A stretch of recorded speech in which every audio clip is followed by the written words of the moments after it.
Bonjour à tous et à toutes. Alors, bienvenue à cette rencontre hors norme, la troisième d'une série. C'est toujours aussi énervant, je vous le confirme, même après 3 reprises. Alors, bienvenue aux rencontres hors norme, votre rendez-vous virtuel de la normalisation. Je me présente pour ceux qui ne me connaissent pas. Je suis Marie-Claude Drouin, la secrétaire générale du Réseau de normalisation et francophonie, le RNF.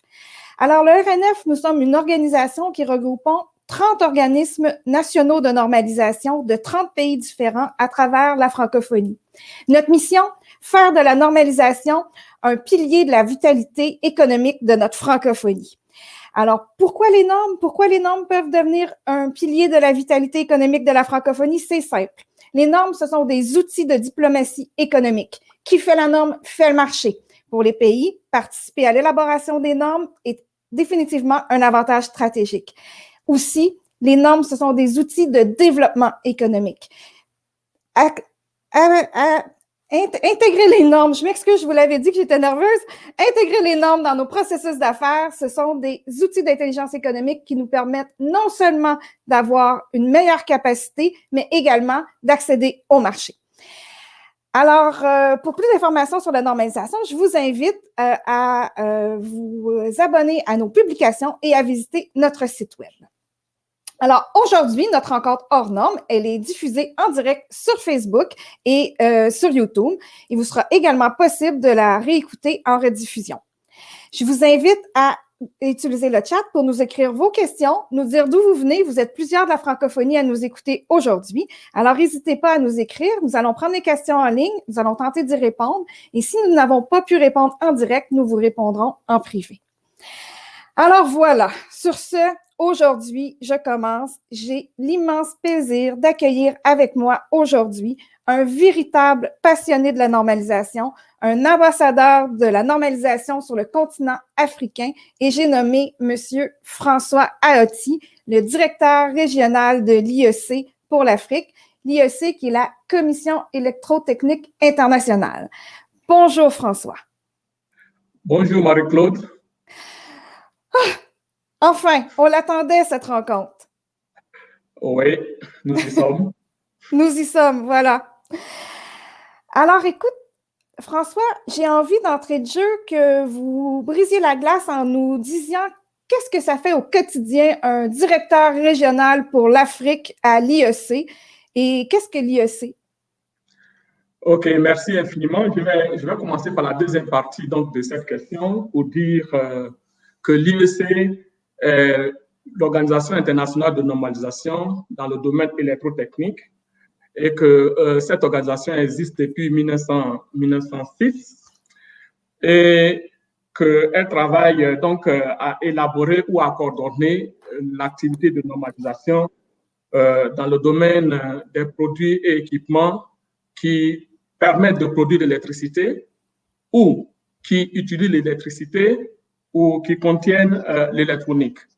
Donc, pour ces équipements-là, l'IEC va donc élaborer des normes internationales et donc pour que ces produits, ces équipements puissent être utilisés. Mais l'IEC a deux activités aussi. L'autre activité, c'est que l'IEC fait l'évaluation de la conformité, délivre donc des certificats pour démontrer, pour apporter la preuve que les produits électrotechniques qui circulent dans le monde sont conformes à des normes. Alors, il y a 4 systèmes que l'IEC a. Le premier système va concerner tous les appareils et composants électroniques que nous trouvons dans les maisons, comme dans les bureaux, les ordinateurs, les portables, les frigidaires, tout ce que nous utilisons comme appareil électrotechnique. Ensuite, l'IEC a un autre système qui va s'occuper de tout ce qui est équipement utilisé en atmosphère explosive. Par exemple, dans les mines, dans les raffineries, dans le travail de grains, partout où on manipule la poussière et où il est possible d'avoir de l'explosion. Les équipements sont traités de façon différente et l'IEC travaille donc sur les normes dans ces équipements-là. L'IEC travaille également sur la qualité des composants électroniques. Vous savez qu'il y a des millions de composants électroniques, des circuits imprimés, etc. Et pour la qualité de ces produits-là, pour la qualité de ces composants-là, l'IEC a un système d'évaluation de la conformité qui permet de certifier que ces produits-là répondent aux normes. Et le dernier système qui est mis en place, c'est le système qui concerne les énergies renouvelables. C'est un grand enjeu aujourd'hui, l'énergie renouvelable. Et l'IEC travaille donc sur l'énergie solaire, l'énergie marine, mais également sur l'éolienne. Et donc, dans tous ces systèmes-là, l'IEC essaie d'évaluer la conformité des produits à des normes spécifiques pour que ces produits soient utilisables. Alors maintenant, revenant à la question de départ, quel est le travail finalement du directeur régional de l'IEC pour l'Afrique? Oui, ça nous intéresse. Que faites-vous au quotidien? Oui, ce que nous faisons au quotidien, c'est que premièrement, nous voulons dire que nous voulons faire connaître aux pays africains que des normes internationales existent dans le domaine de l'électrotechnique, dans le domaine de l'électricité, de l'électronique. Et que si les pays africains travaillent ou utilisent ces équipements-là, il y a des normes qui existent pour leur permettre de mieux utiliser ces équipements-là et de faire des économies à la limite. La deuxième chose que nous faisons aussi, c'est que nous faisons du renforcement des capacités, de la formation aux pays africains pour que ces pays africains puissent participer à l'élaboration des normes. Donc, voilà les deux grands éléments que nous mettons à la disposition des pays africains. Je voudrais dire également que nous sommes comme, disons, un lien entre l'Afrique et le monde entier en termes de ressources et de connaissances dans le domaine de l'électrotechnologie. Donc, en fait, si on se résume, l'IEC, c'est la grande organisation internationale qui s'occupe de l'élaboration des normes et du contrôle de la qualité au niveau de l'électricité, un secteur stratégique et névralgique partout dans le monde, mais principalement pour l'Afrique où il y a des grands enjeux. Et votre travail au quotidien, c'est de diffuser la connaissance pour qu'on utilise les normes, qu'on les utilise plus et mieux, et qu'on ait des produits conformes au marché et qu'on puisse participer à l'élaboration de ces normes-là parce qu'on a tous voix au chapitre pour donner notre opinion. C'est bien ça? C'est bien cela. Et je voudrais donc vous emboîter de pas pour dire qu'aujourd'hui, l'électricité est un élément plus qu'important dans notre vie moderne. En fait, sans électricité, on ne peut pas faire grand-chose. On peut pas faire vraiment grand-chose. Et justement, quand on parle aujourd'hui de pauvreté, il y a des gens qui lisent cela, la pauvreté de l'énergie, à la pauvreté de l'électricité. Parce que c'est avec l'électricité qu'on va pouvoir donc faire face à tous les aspects du développement. Donc, c'est un domaine vraiment important. Et nous travaillons dans ce domaine-là. Nous avons vraiment plaisir à travailler dans ce domaine et à faire en sorte que les pays africains puissent réellement utiliser les normes. Nous avons la question de l'accès à l'électricité aujourd'hui en Afrique, qui est un problème important. Quand on voit que dans certains pays, on continue de produire avec des groupes électrogènes, c'est vraiment difficile de pouvoir penser que nous allons vraiment arriver au développement. Donc, les normes existent pour aider les pays à ne pas réinventer la roue et à avancer comme il se doit pour que nos pays également puissent bénéficier de ce qu'on appelle le développement. Donc, un secteur névralgique. François, vous le savez, les rencontres hors normes, c'est fait pour rencontrer les humains derrière la normalisation. Maintenant que vous nous avez fait un édifiant exposé sur ce qu'est l'IEC, à quoi servent les normes au niveau de l'électricité au quotidien, j'ai envie qu'on parle de vous, François Aotti. Alors, vous baignez depuis longtemps dans la normalisation, qui est quand même, on va se le dire, un secteur d'activité qui est, somme toute, singulier. Qu'est-ce qui vous a amené un jour, jadis, il y a un certain temps, mais pas tant, à entrer dans le monde de la normalisation? Oui, c'est vraiment une histoire. Hein. Je me rappelle comment cela s'est passé. Disons qu'après mes études à l'École nationale supérieure des travaux publics de Yamoussoukro, où je suis sorti donc géomètre, j'ai été affecté comme fonctionnaire au ministère de l'Industrie. Et au ministère de l'Industrie, j'ai été affecté en en région, donc dans la région du Sud-Ouest. Et tout va basculer lorsque un de mes collègues est allé à Abidjan, en Côte d'Ivoire, donc, pour faire un stage. Et il a fait un stage à Codinome, Côte d'Ivoire Normalisation, qui est l'organisme ivoirien de normalisation. Membre du RNF. Membre du RNF. Oui. Et quand il est revenu, j'ai regardé son rapport et j'ai discuté avec lui. Je ne savais pas qu'est-ce que c'était, cette Codinome, c'est quoi. Il m'a expliqué brièvement et j'ai décidé d'être membre du personnel de Codinome. C'est ainsi que j'ai pris la route, je suis venu à Abidjan, je suis allé voir le chef du personnel du ministère de l'Industrie et je lui ai dit, patron, moi, je ne veux plus rester en province, je veux être à Abidjan. Il me demande, vous voulez être à Abidjan où? Je dis, je veux être à Codinome. Et bon, je ne sais pas vraiment comment ça s'est passé, mais il a pris son téléphone, il a appelé le DG de Codinome, on a pris un rendez-vous, je suis allé, on a discuté et Codinome a décidé de me garder. Et je suis rentré dans la normalisation de cette façon-là. Alors, je voudrais dire que quand je suis rentré, la normalisation a comblé vraiment tous les besoins que j'avais, ce que je ressentais, ce que je voulais vraiment. Parce que, on le dira plus tard, mais cette diversité de sujets sur lesquels on peut travailler à la normalisation est quelque chose qui m'a vraiment épaté. Et donc, je suis resté à la normalisation. J'ai commencé, pour tout vous dire, très bas au niveau de l'échelle. J'ai commencé comme technicien normalisateur. Ensuite, j'ai été chef service, j'ai été chef de département, directeur de la normalisation, directeur de la certification. Et au moment où j'ai quitté Codinome, j'étais secrétaire général donc, de Codinome. Donc, j'ai consacré vraiment ma vie depuis fin 94 à la normalisation jusqu'à aujourd'hui. Wow. Est-ce que c'était M. Boka qui était le directeur général à l'époque? Bon, j'ai commencé avec M. Aka Kwasi, ah oui. qui est aujourd'hui conseiller technique principal d'un programme au niveau de la CEDEAO et qui est donc mis en œuvre par l'ONUDI.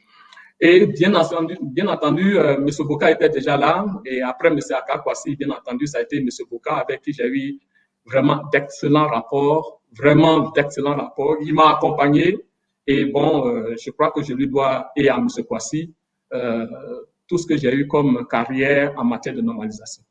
On les salue d'ailleurs et j'en profite pour dire que je vois défiler au bas de l'écran, on a des gens qui nous écoutent des quatre coins de la francophonie, le Liban, le Mali, le Congo, le Cameroun. Alors bravo, merci d'être là avec nous pour nous écouter dans cette rencontre hors norme et n'hésitez pas à nous poser vos questions, hein, on saura y répondre.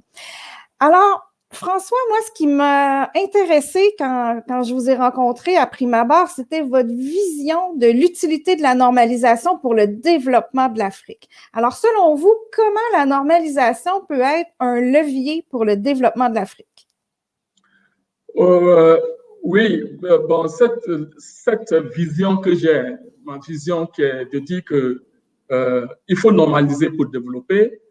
Disons que cela est apparu lorsque j'ai été invité en 2012 à participer aux Journées de la qualité au Gabon. Et bon, contrairement à ce qui se fait d'habitude, on m'a donné le loisir de choisir le thème que je voulais présenter. Et donc, j'ai pensé à normaliser pour développer. Parce que pour moi, la norme joue un rôle essentiel pour le développement. C'est un rôle essentiel pour le développement parce que c'est cette connaissance qui est disponible, qui nous permet de ne pas réinventer la roue, d'utiliser ce qui existe déjà pour avancer. C'est vraiment un gain de temps absolument phénoménal et ça nous permet vraiment d'avancer. Donc pour moi, sans la normalisation, si on ne va pas à la normalisation, il est difficile à nos pays de se développer. Et d'ailleurs, l'expérience montre bien que les pays développés ont de très intenses activités de normalisation. Malheureusement, dans nos pays, on ne connaît pas encore cette importance-là. Et le travail que nous avons à faire, c'est de faire en sorte que cet outil puisse être connu, promu, utilisé pour nous permettre d'avancer sur la voie du développement. Donc, utiliser les normes comme tremplin à l'innovation, ne pas réinventer la roue, c'est vraiment votre vision de l'utilité de la norme pour l'Afrique. Oui, absolument. Utiliser les normes. Maintenant, quand je dis normaliser pour développer, il y a le fait que nous devons utiliser les normes qui existent. Euh, Généralement, si les normes existent déjà au niveau international, il est important pour les pays de les adopter au niveau national pour en faire leur norme nationale. Mais également, la normalisation est quelque chose qui ne s'arrête pas, ça continue. Donc, tous les jours, il y a des activités de normalisation. Et donc, il faut continuer de faire des normes et il faut continuer de participer à l'élaboration des normes. Je crois que vous l'avez déjà dit au commencement que la normalisation permet de fixer les règles du marché. Et donc, pour cela, il est important, si nous voulons participer vraiment aux échanges, au marché et tout cela, il est important que nous soyons aussi à cette table de négociation qui est l'élaboration des normes pour pouvoir réellement compter. Avoir sa voix au chapitre. Dites-moi, François Hatti, vous avez une longue expérience en normalisation, puis on y reviendra un peu plus loin. Vous l'appliquez même au quotidien dans vos actions communautaires locales. Quel conseil auriez-vous à donner aux entrepreneurs qui nous écoutent par des quatre coins de la francophonie s'ils ils ou elles décident d'implanter les normes dans leur plan d'affaires? Oui, je crois qu'on l'a soulevé que la norme est un outil stratégique. C'est un outil stratégique qui va éviter aux entreprises ce que j'appellerais le tâtonnement. Parfois, on a une idée, mais on ne sait pas comment y aller. Et on va tâtonner, on va refaire les choses plusieurs fois pour pouvoir tomber sur le bon chemin. La norme nous évite ce tâtonnement-là. Et donc, ça nous permet de gagner du temps. Parce que ce que nous voulons faire a été plus ou moins fait quelque part. Et mieux, ceux qui sont dans ce domaine se sont retrouvés ensemble et ont mis dans un document leurs connaissances, tout ce qu'ils savent et leur savoir-faire. Donc, ce document-là va nous aider à aller vite et à éviter le tâtonnement. Ensuite, la normalisation va permettre aux entreprises d'anticiper dans le sens de dire que une norme, ça prend du temps pour la construire. Et donc, le fait de participer aux travaux de normalisation va vous permettre de savoir qu'est-ce qui sera fait demain, quel est l'avenir. Et par rapport à cet avenir, vous pouvez prendre donc vos dispositions pour que lorsque la norme sera sortie, vous soyez déjà prêt pour pouvoir donc l'appliquer. L'autre élément aussi qui est important pour les entreprises, c'est que participer aux travaux de normalisation vous permet d'influencer le contenu de la norme. Et là, j'ai un cas que j'ai vécu en Côte d'Ivoire lorsque nous étions en train de travailler sur le savon. Et il y a une entreprise qui est venue et qui a dit, OK, nous allons faire un test pour montrer que parfois, les gens vendent de l'eau aux consommateurs au lieu de vendre du savon. Parce que le savon qu'ils vendent n'est pas assez dur et quand il reste donc dans l'eau, il disparaît. Donc, ils ont introduit un test qu'ils ont appelé le test du Mutch et ils ont montré, on prend le savon, on le met dans de l'eau pendant un certain temps, on l'enlève, on voit l'imprégnation de l'eau, on rase et on mesure. Et ça permet de déterminer donc cette caractéristique du savon. Alors, ce qui est intéressant pour cette entreprise, c'est que les consommateurs qui étaient là ont applaudi.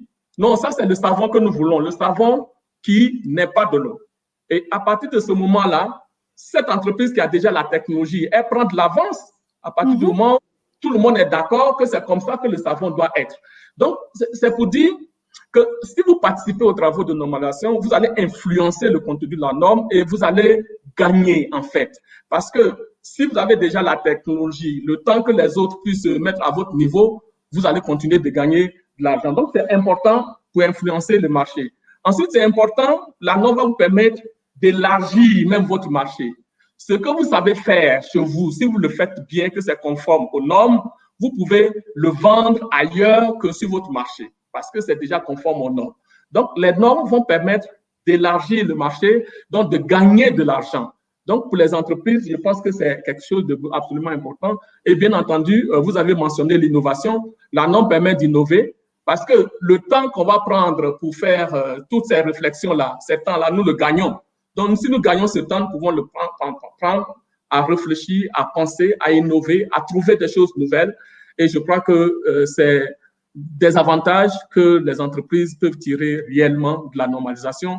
Et nous invitons vraiment les entreprises à utiliser la normalisation, à s'imprégner des normes, à les utiliser au quotidien pour leur business, pour que leurs affaires marchent.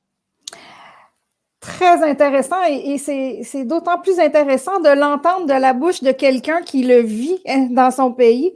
Et j'aime bien l'utilisation, on est en francophonie, du mot tâtonnement. Alors, je peux vous dire qu'au Québec, François, on utilise l'expression tâtonnement ici aussi de la même façon. Okay. François, vous venez de nous faire un exposé très, très intéressant sur l'utilité des normes comme outil de développement économique, mais on sait que les normes ne sont pas seulement utiles pour le développement économique, mais qu'elles sont également utiles pour l'ensemble de la mise en place des ODD, les objectifs de développement durable de l'ONU, tant d'un côté social ou environnemental. Et je sais que dans vos temps libres, vous êtes un homme fort occupé, mais vous trouvez toujours le temps de vous rendre à votre village quand vous retournez en Côte d'Ivoire et que vous quittez le Kenya. Vous avez un projet particulièrement intéressant où vous contribuez à développer votre village et à instaurer sur la base des ODD avec pas loin derrière vos techniques de normalisation. Vous pouvez nous parler de ce projet? Oui, merci infiniment, Marie-Claude. Voyez-vous, les normes, c'est vrai que quand les activités de normalisation ont commencé, elles ont commencé sur des produits, donc sur l'aspect économique. Mais aujourd'hui, on a dépassé ce stade. Il y a des normes sur, par exemple, l'organisation des élections. Ça, c'est une norme que vraiment j'aurais bien aimé qu'il s'applique dans nos pays. Il y a des normes sur la lutte contre la corruption, les normes sur la sécurité sociétale, la responsabilité sociétale. Et justement, à l'occasion de l'élaboration de la norme sur la sécurité, sur la responsabilité sociétale, j'ai suivi, en tout cas, j'ai suivi la mise en place des ODD, donc les objectifs de développement durable des Nations Unies. Et donc, après la mise en place de ces ODD, bien entendu, quand j'étais en Côte d'Ivoire, j'avais quelques cours que je donnais donc sur la responsabilité sociétale et sur le développement durable. Et je me suis dit, mais il faut qu'on l'implémente. Il faut qu'on mette cela en œuvre. Il ne faut pas qu'on le dise seulement. Et puis, c'est vrai aussi que quand on parle de développement durable aujourd'hui, les gens voient de grands schémas au niveau macro, de grandes rencontres et tout cela. Et je me suis dit, OK, comme on a une référence aujourd'hui qui est les objectifs de développement durable, pourquoi ne pas faire quelque chose dans le village, mais coller aux objectifs de développement durable? C'est ainsi que nous avons élaboré un plan local de développement durable, mais qui est une transcription des objectifs de développement durable, des 17 objectifs, avec les 169 cibles. Nous avons juste fait quelque chose de très simple. Nous avons pris chaque objectif, chaque cible, nous avons fait une analyse, nous avons fait l'état des lieux au niveau du village et nous avons identifié des actions qu'on peut mener au niveau de chacun de ces objectifs. Bon, cette association existe depuis 3 ans. Le problème, c'est qu'on s'est dit, mais comment on finance? Et pour le financement, on a donc mis en place donc, une association. Et dans l'association, volontairement, les gens adhèrent et cotisent, mais cotisent de façon démocratique. On a fait en sorte que tout le monde puisse cotiser. C'est payer, par exemple, $2 par an. $2, un minimum de $2 par an. Bien entendu, comme c'est une mutualisation, il y a des gens qui donnent plus. Il y en a qui vont donner $400, $200, $300. Et on a mis tout ça ensemble. Et je peux vous dire que depuis 3 ans, nous avons fait un certain nombre de choses dans le village, par nous-mêmes. Par exemple, chaque année, nous faisons bien entendu un grand rassemblement au niveau du village où nous faisons des conférences sur le développement durable. Nous avons l'année prochaine, cette année, la conférence aura pour thème comment réduire la pauvreté dans notre village. Ensuite, nous avons fait des latrines pour les élèves. Nous avons fait un puits pour une école pour qu'ils puissent avoir de l'eau. Nous avons construit un dépôt de pharmacie. Nous avons soutenu des riziculteurs pour qu'ils produisent mieux Nous avons installé dernièrement des équipements de sport pour le basket, le volley, l'handball et tout ça. Et nous avons planté des arbres fruitiers dans les cours. Nous avons vraiment un certain nombre d'actions. Et ce qui est intéressant, c'est que quand les gens ont des projets, ont des idées, ils viennent vers nous pour nous exposer. Et il y a cette dernière idée que j'ai eue, qui est venue vers moi, qui me fait plaisir. Nous avons un jeune frère dans le village qui fabrique pour sa famille, de la poudre de chocolat et du beurre, et de la poudre de cacao et du beurre de cacao. Mais pour sa famille, pour sa petite famille. Et quand il nous a approchés, on a dit, mais ça, c'est génial. Comment est-ce qu'on peut faire? Qu'est-ce qu'on peut faire? Et là, maintenant, il y a un autre jeune qui dit, OK, moi, je veux installer un cafétéria où les gens vont venir prendre le café. On a dit, OK, tu vas installer le cafétéria, mais tu vas utiliser la poudre de cacao qui est fabriquée dans le village pour le chocolat. Et pour que, bon, demain, si tout le village se met à prendre du chocolat, ça va aider le village parce que ça va aider les producteurs agricoles, ça va aider notre jeune frère qui est en train de travailler sur le chocolat. Et depuis un moment, il y a quelques personnes qui demandent,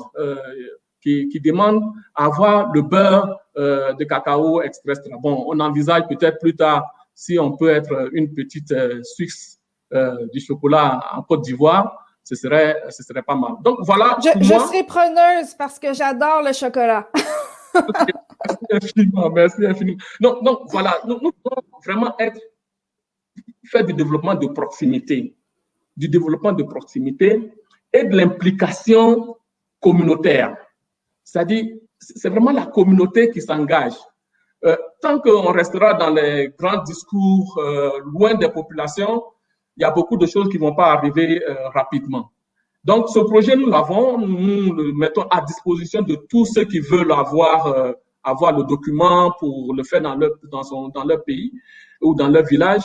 L'idée, c'est vraiment de créer un laboratoire de développement durable de proximité et demain de le vulgariser et réellement d'avoir notre village être comme un modèle dans ce domaine-là.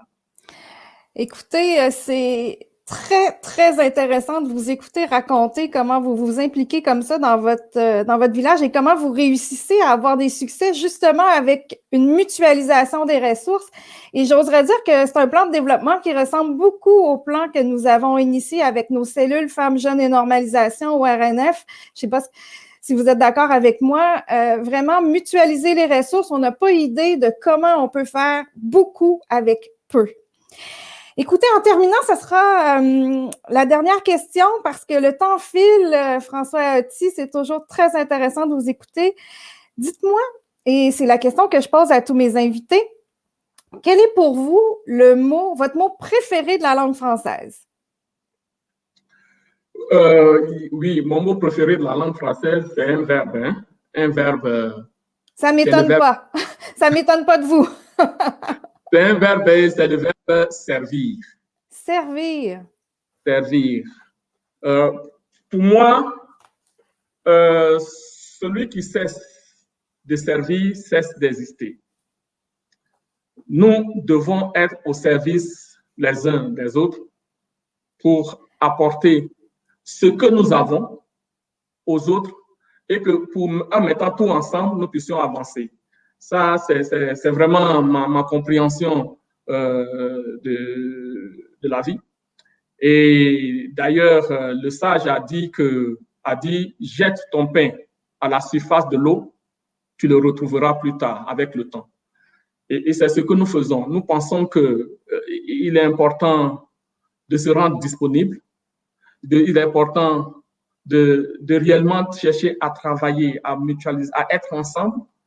Et c'est ainsi qu'on peut faire face aux défis. Je crois que c'est l'esprit de la normalisation. La normalisation, c'est le fait pour des personnes de se mettre ensemble et de chercher des solutions consensuelles à des problèmes.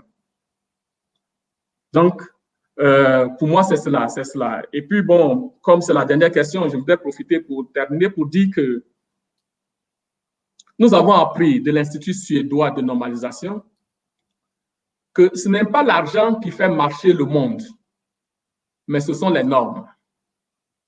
l'argent peut nous apporter beaucoup de choses, mais l'argent peut nous apporter beaucoup de problèmes aussi.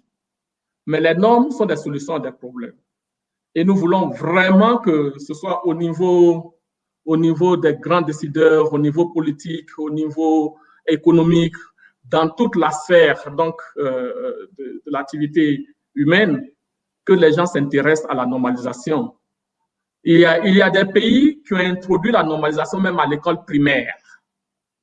Et nous pensons que ces pays font bien de le faire pour que les enfants puissent avoir ça déjà dès le bas âge. Alors que dans nos pays, dans nos écoles, parfois les gens sortent sans avoir entendu une seule fois parler de normes. Je pense que ça, c'est un des aspects auxquels l'Afrique doit faire face pour qu'il y ait cette culture de la normalisation qui, pour nous, est la clé pour nous sortir du sous-développement, est la clé pour nous aider à avoir ce que j'appelais le développement durable.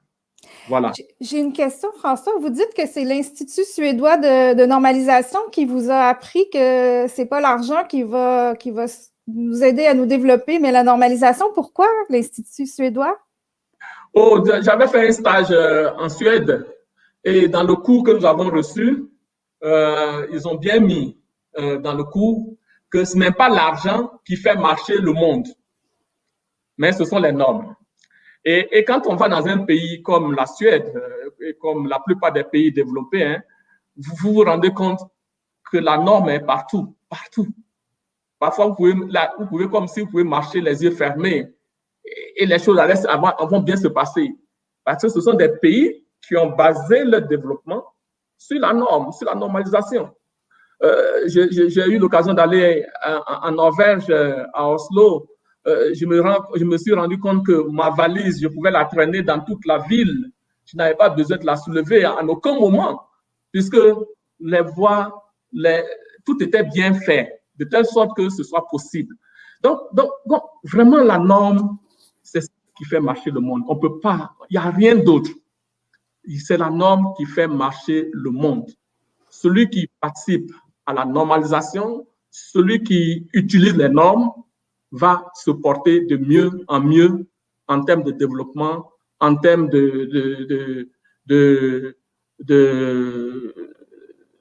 d'avoir des entreprises qui marchent correctement, etc. Et vraiment, moi, je veux faire ça, je veux faire que ça, pour donner l'exemple que c'est quelque chose qui est possible, que la norme va réellement nous aider à nous en sortir. François Ahati, merci beaucoup pour cette générosité. Merci d'avoir servi la cause de la normalisation et la cause du RNF qui est de diffuser et de démocratiser la normalisation. Je vous remercie puis je vous dis à bientôt. Je suis certaine que vous allez devenir un ami des rencontres hors normes. Merci. Merci beaucoup. Merci au RNF. C'est terminé, mais je voudrais faire un clin d'œil à Alain Durand. Oui? Le premier secrétaire donc, du RNF et au président Girard. Et je voudrais dire que c'est une confidence. Pendant un certain temps, quand j'étais encore en Côte d'Ivoire, il y a des collègues d'autres pays qui m'appelaient Alain Durand de l'Afrique. Wow, c'est un beau compliment. Oui, pour lui dire que vraiment nous marchons dans ses pas, M. Alain Durand, nous marchons dans ses pas et nous a inspiré et nous a montré réellement l'importance de la normalisation. Et nous lui sommes reconnaissants. Merci. Ah oui, c'est vrai. Alain Durand, Jacques Girard, les pères fondateurs du RNF, on vous salue. Merci François, à bientôt. À bientôt, merci. Au revoir. Au revoir. Wow! Écoutez, je vous l'avais dit que c'était un homme fantastique. Servir, on l'a bien vu. François Ahati, c'est un homme qui est généreux, qui est à la disposition et qui applique la théorie des petits pas. Donc, commencer doucement, mutualiser, développer, prendre soin de son prochain et avancer. Voilà, c'est ce que j'avais à dire. Alors, sur ce, ça met fin à notre rencontre hors norme d'aujourd'hui. Je suis encore un peu émue de cette confidence et de cette belle rencontre avec François. Et je vous rappelle qu'on a encore 2 belles rencontres hors normes qui viennent, soit le 29 avril et le 19 mai. 29 avril avec Olivier Boutou, un spécialiste de la sécurité alimentaire. Alors, j'ai bien hâte de vous le faire rencontrer. Vous allez voir, c'est un personnage fort intéressant. Et ensuite, le 19 mai prochain, nous aurons la grande chance d'avoir un coup de projecteur sur l'ISO avec le secrétaire général adjoint, Nicolas Fleury. Alors, vous pouvez réécouter la rencontre hors normes d'aujourd'hui sur les sites web du RNF, YouTube, ou encore mieux, vous pouvez diffuser à votre réseau cette rencontre pour qu'on réécoute et qu'on diffuse massivement l'information sur la normalisation. Sur ce, je vous dis à bientôt pour une prochaine rencontre hors normes.